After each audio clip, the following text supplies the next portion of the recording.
சாட்டை துரைமுருகன் அவர்கள் தாவேக்காவை சீண்டியே பேசிட்டு இருக்கிறாரு. வரி ஏய்ப்பு புலி அப்படின்னு விஜய் வந்து சாடிடுறாரு. எப்படி பாக்குறீங்க சார்? வரி ஏய்ப்பு புலி தானங்க, இருக்கிற உண்மையை தானங்க சொல்லியிருக்காங்க. கொட்டை எடுத்து புலியா, கொட்டை எடுக்காத புலியா? இந்த புலி வந்து திரிஷாவோட தனி ஃப்ளைட்டை போகிற புலி, சங்கீதாவை விரட்டி அடித்த புலி, பிள்ளைகளை விரட்டி அடித்த புலி, அம்மாவை மதிக்காத புலி, அப்பாவை மதிக்காத புலி, எத்தனை புலி நம்ம பேச முடியும்? நாங்கள் அவங்களை திறநிதி புலின்னு நாங்கள் சொல்லட்டுமா அப்படின்னு கேட்குறாங்களே தாவேக்கா. இதை விட்டா உங்களுக்கு வேற ஒன்று தெரியாதுங்க. எல்லாரும் திரள் நிதி பண்ணுறவங்க தாங்க. யாரு அப்படி பார்த்தா இவங்க திரள் பண்ணலையா? இவங்க 2 கோடி வாங்குறாங்க, இவங்க என்ன அப்புறம் அதான் சொல்லிடுவாங்க.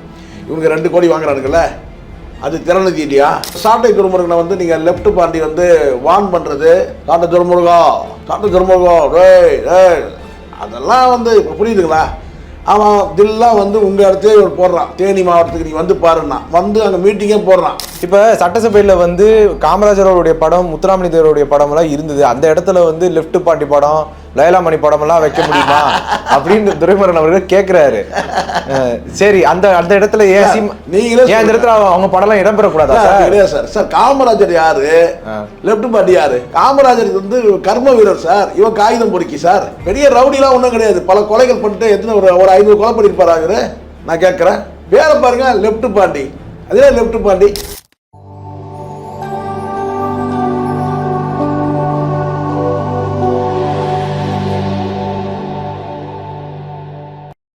நேயர்களுக்கு வணக்கம். என்று நம்மோடு நேர்காணல் பேசுவதற்காக அரசியல் திறனாய்வாளர் திருமிகு சேகர ஜெய்சங்கர் அவர்கள் நம்மோடு வந்திருக்கிறார். வாருங்கள், அவரோடு பேசலாம். சார் வணக்கம். சார் வணக்கம். வணக்கம் சார். நேற்று தேனியில் நாம் தமிழர் சம்பந்தமாக ஒரு கூட்டம் நடந்திருக்கு. அதில் சாட்டை துரைமுருகன் வந்து பேசுகிற நேரம் தாவேக்காரங்க உள்ளே புகுந்து பெரிய சலசலப்பாகி பிரச்சனையெல்லாம் ஆயிருந்திருக்குது.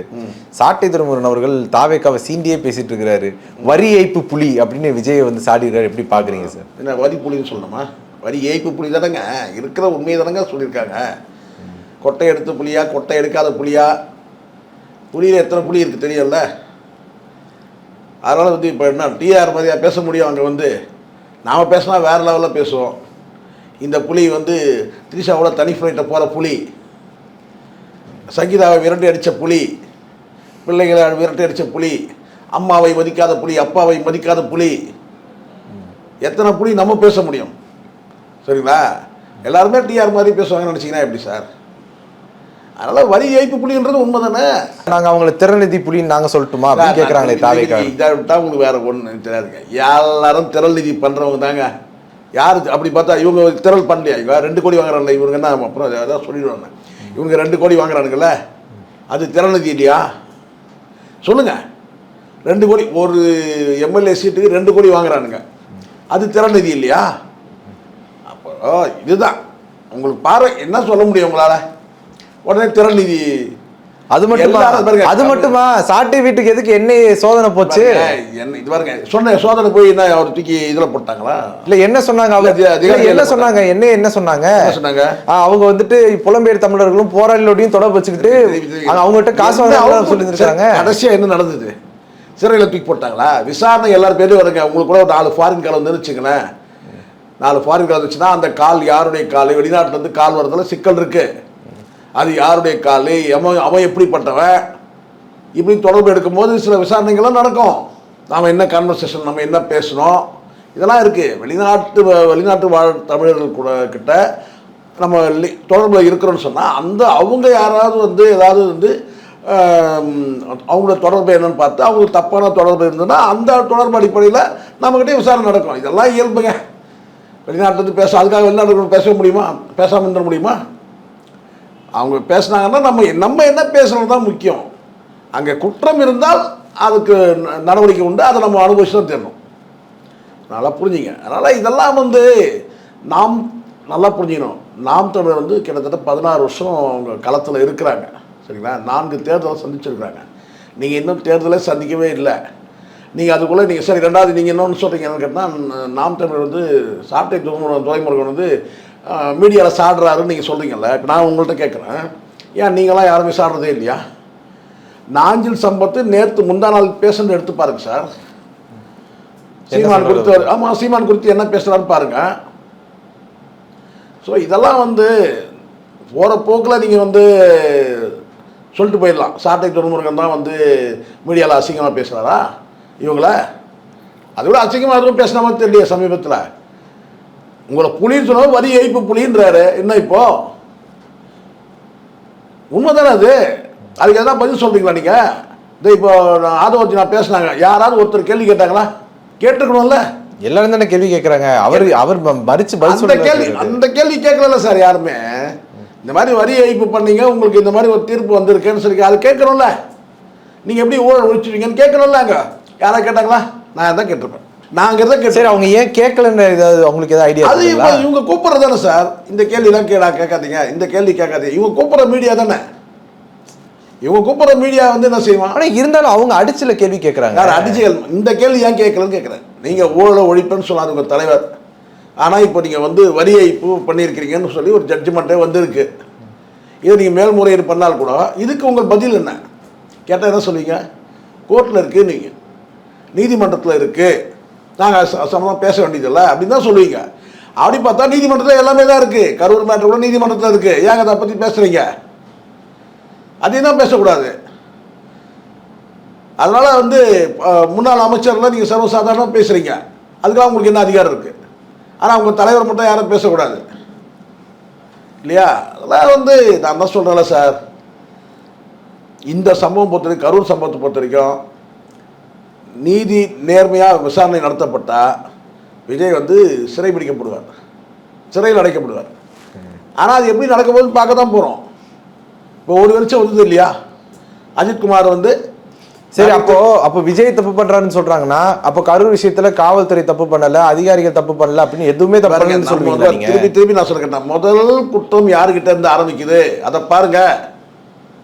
முதல் குற்றம் யார்கிட்ட இருந்து ஆரம்பிக்குது? விஜய் தானே காலத்தை அதையே காரணம் வச்சு அவரை சிக்க வைக்கலான்னு பாக்குறீங்க இல்லையா?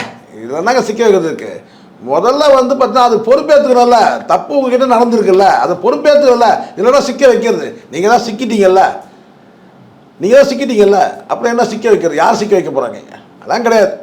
ஸோ அது மொத்தம் இவ்வளோ பிரச்சனை வச்சுக்கிட்டு சாட்டை துறைமுருகனை வந்து நீங்கள் லெஃப்ட் பாண்டி வந்து வார்ன் பண்ணுறது, சாட்டை துறைமுருகா டேய் டேய், அதெல்லாம் வந்து இப்போ புரியுதுங்களா?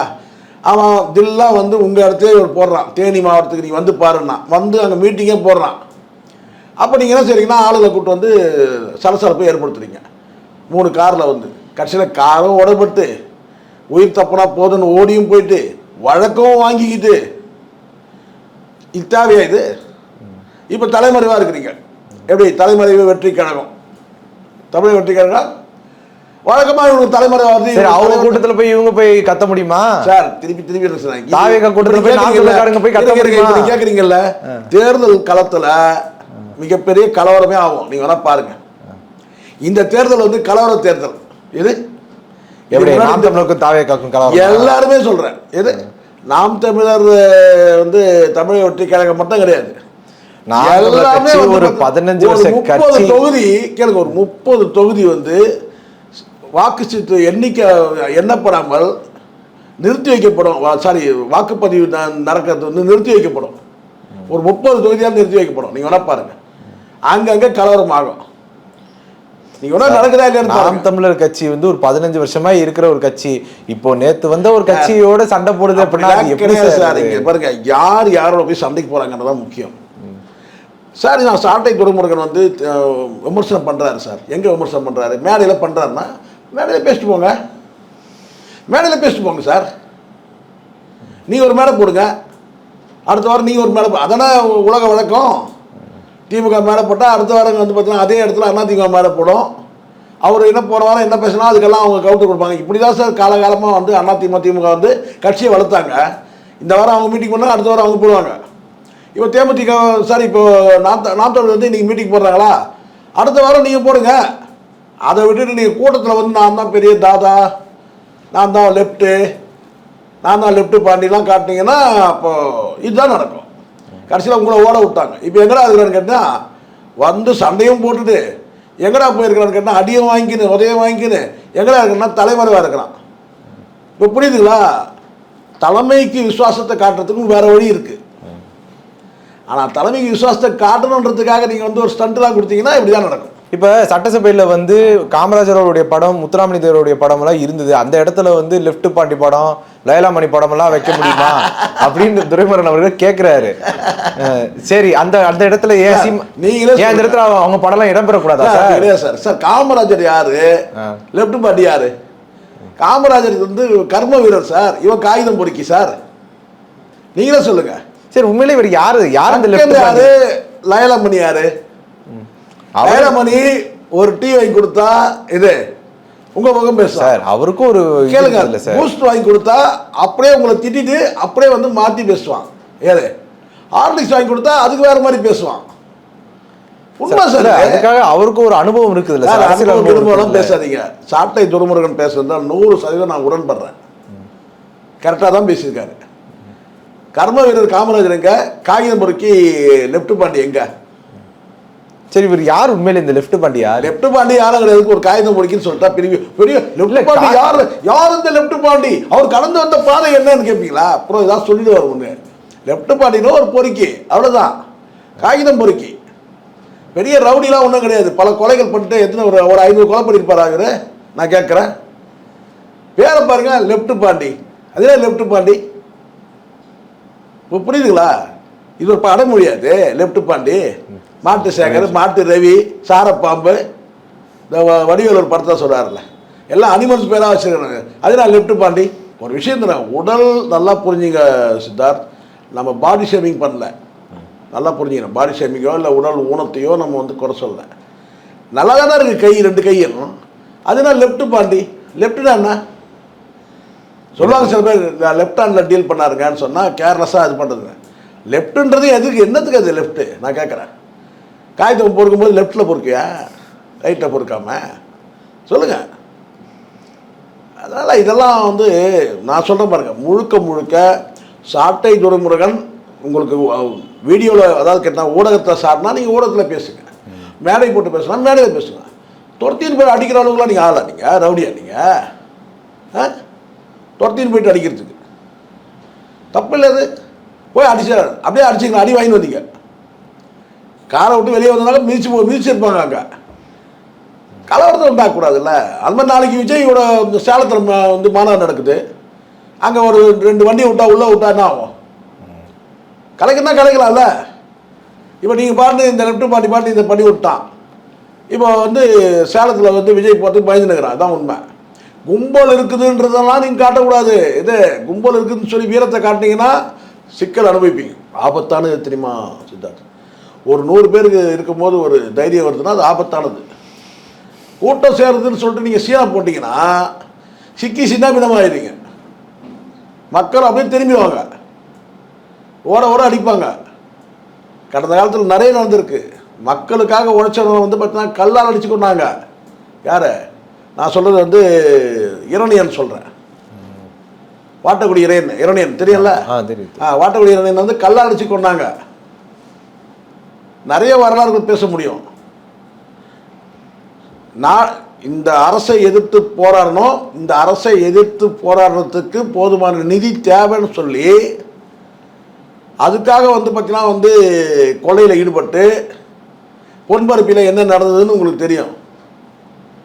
மக்களுக்காக அரசை எதிர்க்க அரசோட வந்து பார்த்தீங்கன்னா வந்து வங்கியை, அது மக்களுக்கான பணமாக இருந்தாலும் கூட அந்த வங்கி கொலையில் வந்து ஈடுபடுறது எதுக்குன்னா தங்களோட சுகபோகமாக வாழறதுக்காக இல்லை, மக்களுக்காக வேலை செய்யறதுக்காக, நிதி தேவைக்காக வந்து பண்ணது. பொன்பரப்பி கல்லால் அடிச்சு கொண்டாங்க. இது மாதிரி நிறைய சம்பவம் சொல்ல முடியும். 1925 நடந்த அந்த ரயில் கொலை கூட அதுதான் ஒப்பிட முடியும். என்ன ரயில் ஸ்டேஷனில் பிளாட்ஃபார்மில் அவங்க பேர் இருக்குது, அவ்வளோதான். ஸோ அதனால் மக்கள் வந்து மக்களுக்காக வந்து போராடினவங்களுக்கு வந்து அதே மக்களாலே வந்து பார்த்தீங்கன்னா புறந்தள்ளப்பட்ட வரலாறு நிறைய இருக்குது. நீங்கள் சும்மா சீன்லாம் போட முடியாது. நாளைக்கு ஒரே நாளில் திரும்பிடுவாங்க. தமிழக வெற்றி கழகத்துக்கு எதிராக மக்கள் திரும்புவாங்க, ஒரு நாளில் திரும்புவாங்க. ஒரே நாளில் ஓட்டு மாறிடும். எச்சரிக்கையாக இருக்கணும். முதல்ல தற்கொலைகளை அடக்கி வைக்கணும், தருதலைகளை முடக்கி வைக்கணும். சரி சரி, இப்போ சேப்பாக்கத்தில் வந்து விசில் அடிக்க கூடாது அப்படின்னு ஒரு தடை போட்டிருக்காங்க. ஆமா, நீங்க ஊர் முழுக்க ஆட்சி தானே தெரியுறீங்க. இப்போ அப்ப திமுக தாவேக வந்து பயந்துச்சா சார்? இது என்ன கேவலமான ஒரு கேள்வியா இருக்கு. இது ரொம்ப அசிங்கமான கேள்வியா நான் நினைக்கிறேன். யார் வந்து யார் பார்த்து பயப்படுறது? இவங்க நேற்று பேஞ்ச மழையில் முளைச்ச காலானுங்க, இவங்களை பார்த்து பயந்துருவாங்களா? அப்படியே இத்தனை நாள் சின்ன பசங்க கேட்குறோம், இவங்களை பார்த்து பயந்துட்டாங்களா? ஏன் பயப்படணும்? எதுக்கு பயப்படணும்? கடந்த காலத்தில் எவ்வளோ பார்த்தாச்சு. இதெல்லாம் அண்ணா திமுகவும் திமுக ரெண்டு தரப்புலையுமே இவங்களை பார்த்து பயப்பட வேண்டிய அவசியம்லாம் கிடையவே கிடையாது. இவங்க அணில் தானே இவனுங்க.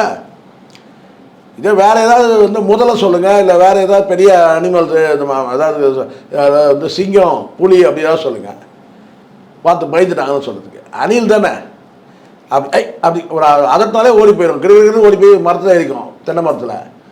அணில் குஞ்சுகளை பார்த்து யாராவது பயப்படுவாங்களா சார்? நீங்கள் சொல்லுங்க பார்க்கலாம். வேறு எந்த அனிமல்ஸை பார்த்தாலும் பயப்படுவாங்க. அணிலை பார்த்தா தான் பயமே இருக்காது. புரியுதுங்களா? பூனை தான் மிருதுவான விலங்கு, பூனைக்கு அடுத்து தான் முயல், அதுவும் ரொம்ப மிருதுவான விலங்கு. சரிங்களா? அதுக்கு அடுத்தது எதுன்னு கேட்டிங்கன்னா அணில். அணில்லாம் வந்து பார்த்தீங்கன்னா குரல் கொடுத்தாலும் ஓடி போயிடுது, கண்ணை முடிச்சுட்டு. அதெல்லாம் வந்து இதெல்லாம் ஒரு பெரிய, இந்த லெஃப்ட் பாண்டிக்கு வந்து அவனுக்கு டைம் சரியில்லை. இப்போ போய் தேவையில்லாமல் தலைமுறை ஆகிட்டு இருக்கான்ல. நான் கேட்குறேன், நீ வீரனாக தான் நிற்கிறமா இல்லையா? நின்று சண்டை போடணும்ல, அதான வீரத்துக்கு அழகு. இன்னும் பெருசாக சவால் விட்டு கூப்பிட்டேன், வாடா என்ன. இப்போ வந்ததும் என்னாச்சு உன் நிலைமை? வந்து உன் ஏரியாலே உன்னை வந்து பார்த்தீங்கன்னா வந்து சம்பவம் பண்ணிட்டு போயிட்டான். அது தப்பான விஷயம். இதெல்லாம் தவறான ஒரு முன்னுதாரணம். இந்த தலைவர்கள் வந்து பேசும்போது அந்த கூட்டத்தில் கலகத்தை ஏற்படுத்துறது, அமைதியை கெடுக்கிறது, இதெல்லாம் தப்பான விஷயம். இதனால் எவ்வளோ பெரிய தலைவலி தெரியுமா? நாளைக்கு ஏதாவது திடீர்னு ஒரு அசம்பவம், ஏதாவது ஒரு தள்ளுமுள்ளு ஆகும் சார், ஏதோ ஒன்று ஆயிடுச்சுன்னா. இப்படியான சம்பவம் பல சம்பவம் நடக்குது. தலைவர்கள் விமர்சனம் பண்ணாங்கன்னா நீங்கள் தேர்தல் காலத்தில் அதுவும் ரொம்ப ரொம்ப இயல்பாக நடக்கக்கூடிய விஷயம். ஒருத்தர் சாடுறது எல்லாத்துக்கும் நீங்கள் வன்முறையை நீங்கள் நாடினீங்கன்னா கடைசியாக தேர்தல் காலமே வந்து கலவரமாயிடும். இதுதான் உண்மை. உங்களுடைய நேரத்தை ஒதுக்கி எங்களோட கருத்தில் பந்தமைக்கு நன்றி சார். நன்றி சார்.